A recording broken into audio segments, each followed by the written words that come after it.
Assalamualaikum warahmatullahi wabarakatuh. Halo semuanya, tahukah kamu apa itu sistem komputer dan jaringan? Kalau begitu mari kita simak videonya.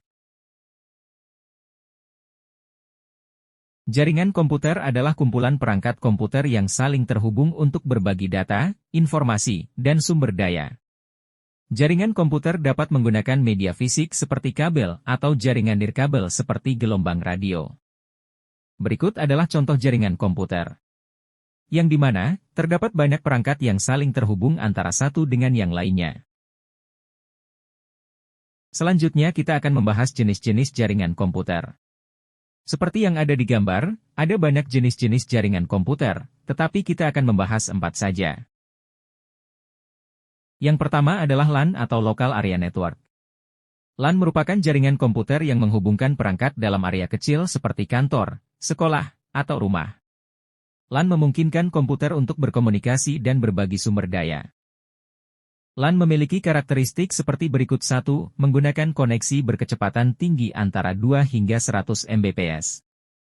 2. Dapat beroperasi secara independen tanpa perlu koneksi internet.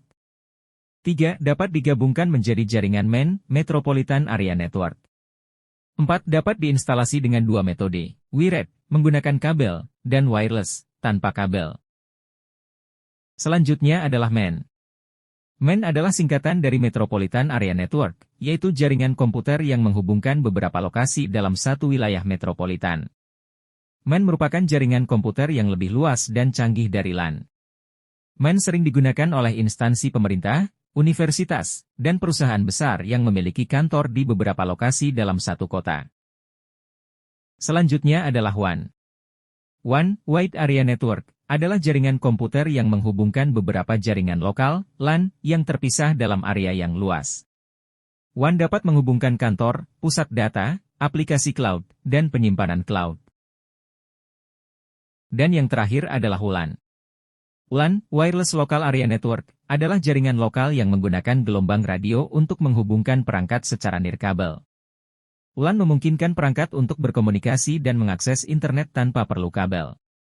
WLAN menggunakan gelombang elektromagnetik untuk memancarkan sinyal ke area tertentu. Sinyal tersebut membentuk seperti bola sehingga perangkat yang berada di dalam area tersebut bisa menggunakannya. Selanjutnya kita akan membahas topologi jaringan. Jadi, topologi jaringan adalah susunan geometris dari berbagai elemen, link, nodes, DLL, dalam jaringan komputer. Pengertian ini mencakup layout fisik perangkat keras dan juga pola transmisi data. Dalam konteks ini, topologi jaringan membantu dalam menentukan bagaimana komponen jaringan seperti router, switch, dan node akan berkomunikasi. Ada banyak jenis topologi jaringan. Tetapi kita hanya akan membahas topologi jaringan bus dan star. Topologi bus menggunakan saluran transmisi tunggal yang membagi sinyal ke semua perangkat. Kelebihannya termasuk kemudahan instalasi dan biaya yang rendah, namun kekurangannya adalah jika saluran utama rusak, seluruh jaringan akan terpengaruh. Selanjutnya adalah topologi star. Dalam topologi star, setiap node terhubung ke pusat pengendali. Topologi ini menawarkan keamanan dan manajemen yang lebih baik, tetapi juga lebih mahal untuk diimplementasikan. Selanjutnya kita akan membahas internet. Jadi, internet adalah jaringan global yang menghubungkan jutaan perangkat di seluruh dunia, memungkinkan pertukaran informasi secara cepat dan mudah. Internet memungkinkan kita untuk mengakses berbagai macam informasi, berkomunikasi, serta menjalankan berbagai layanan digital. Sebagai jaringan yang sangat luas, internet menggunakan protokol komunikasi, seperti HTTP dan HTTPS, yang memungkinkan pengiriman data di antara perangkat yang terhubung. Internet berasal dari konsep jaringan komputer yang pertama kali dikembangkan oleh Departemen Pertahanan Amerika Serikat pada akhir 1960-an. Seiring perkembangan waktu, internet berubah menjadi jaringan global yang digunakan untuk berbagai keperluan, dari informasi hingga hiburan. Selanjutnya kita akan membahas konektivitas internet.